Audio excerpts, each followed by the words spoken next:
Fala aí, galera do Projeto X, aquele que multiplica as suas chances de aprovação.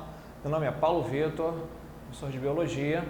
Vamos dar continuidade agora ao estudo dos transportes pela membrana plasmática, falando hoje talvez do mais famoso e mais importante de todos, que é a osmose. Bom, osmose é o transporte passivo de solvente. No caso, água é o nosso solvente lá da célula. Uma vez que eu falo que o transporte é passivo, eu já te falei um monte de coisas aí dentro dessa informação. Eu falei que ele é um transporte que não gasta energia, eu falei que ele é um transporte que não pode ser controlado, que pode acontecer inclusive em células que não estejam funcionando. Basta que a membrana esteja funcionando, basta que a membrana esteja intacta. Então, tudo isso está embutido na ideia do passivo, tá? O objetivo dele é tornar os meios isotônicos, ou seja, eu quero que os dois ambientes, o ambiente dentro da célula e o ambiente de fora da célula, fiquem iguais, fiquem isotônicos, fiquem com a mesma concentração.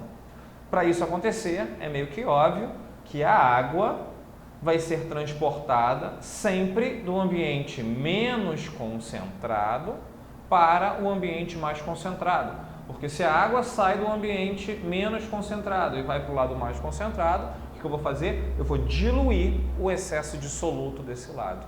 E conforme eu caio a concentração aqui, eu aumento a desse lado e os dois ambientes ficam iguais. Então lembra aí disso que você vai se dar bem. Na osmose, a água vai para o lado hipertônico. Vamos entender o processo em cada um dos ambientes possíveis. Olha só. Quando o ambiente é hipertônico, o meio, ou seja, o lado de fora da sua célula é hipertônico, o que a gente vai ver? O esqueminha, pessoal, é feito com célula. É óbvio que não dá para enxergar uma célula entrando, saindo água, isso aqui é totalmente hipotético, mas o que acontece com uma célula, você vai entender que vai acontecer com o organismo como um todo. Afinal de contas, o corpo inteiro é feito de célula, tá? Então, se eu pegar uma célula e mergulhar essa célula num ambiente hipertônico. Hiper é mais concentrado, é muito concentrado. Então, na minha situação aqui, a célula está mergulhada num ambiente externo que é mais concentrado do que ela. O lado de fora é mais concentrado.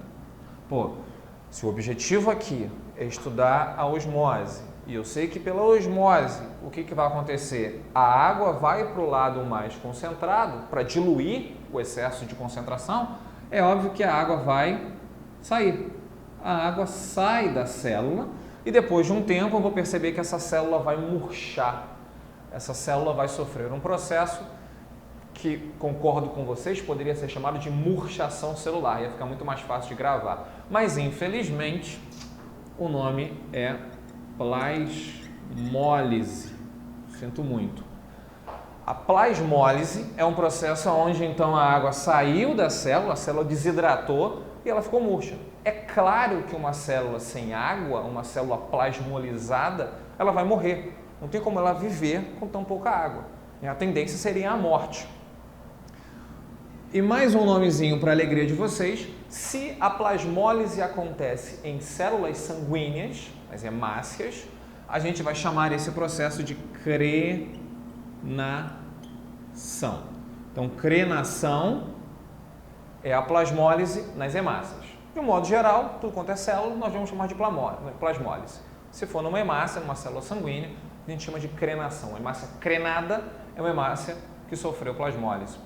Por exemplo, se você tiver um sangue muito concentrado, se, por exemplo, você toma água salgada, se você bebe água do mar num desespero, você está lá numa ilha deserta, não tem uma fonte de água, e você bebe água do mar para matar a sua sede, o seu sangue fica rico em sal, o ambiente sanguíneo, que é o ambiente de fora das hemácias, fica mais concentrado, suas hemácias começam a perder a água, jogar água para dentro da corrente sanguínea, mas a célula em si desidrata, as células que são banhadas por esse sangue desidratam, você aumenta o nível de água dentro dos seus vasos sanguíneos, com mais água dentro dos seus vasos sanguíneos, o que acontece com a pressão?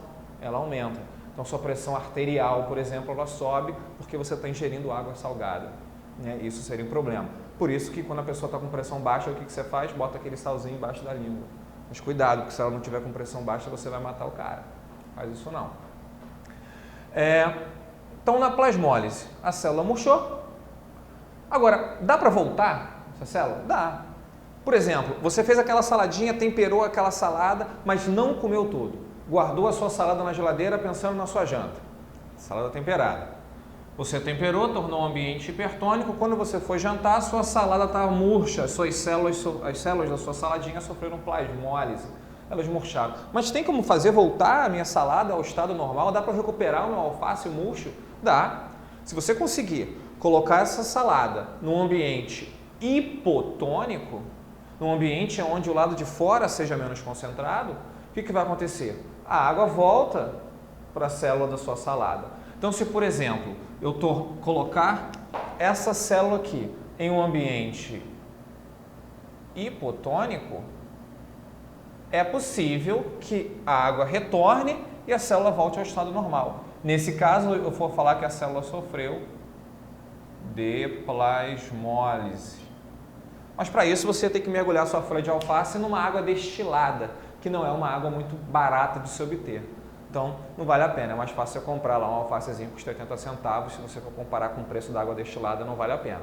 Ou então, aprende biologia e passa a não temperar a sua salada quando você não vai comer a salada. Tempera só o que você vai comer, porque senão você promove plasmólise.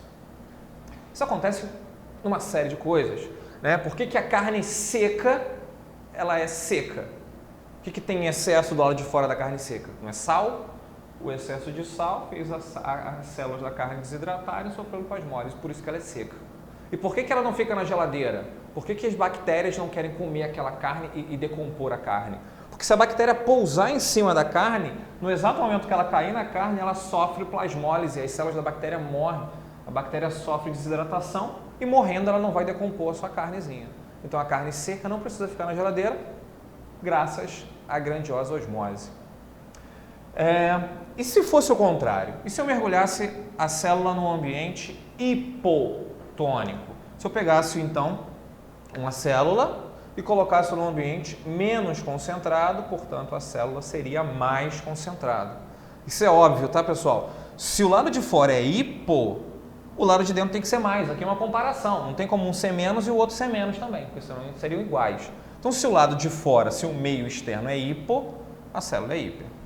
O que vai acontecer nesse caso? A tendência é a água entrar na célula, afinal de contas a água vai para o mais concentrado. A célula dá uma inchada, dá uma engordada. Eu poderia chamar esse processo de inchação celular, podia falar que a célula está inchada, mas infelizmente nós falamos que a célula está túrgida. E uma célula túrgida, ela está ganhando água, está inchada, a membrana pode chegar ao seu limite e ela não aguentar mais esticar e ainda assim a água continuar entrando até que a célula exploda, ela vai estourar. Nesse caso, a célula sofreu um processo chamado de plasmoptise. E se for uma célula sanguínea, se for uma hemácia, nós vamos chamar isso de hemólise. É claro que uma célula que sofreu hemólise, que sofreu plasmoptise, já era. Essa aqui não tem mais volta. Ganhou água demais, a membrana não suportou e explodiu. Não tem como essa aqui voltar, ela realmente já está morta. Você consegue retornar até o limite aqui da turgência, né? Chegou ao estágio de túrgida, até dá para voltar se você conseguir fazer a água sair. E aí você pode se perguntar, pô, mas que burrice da célula, por que ela não para de ganhar água?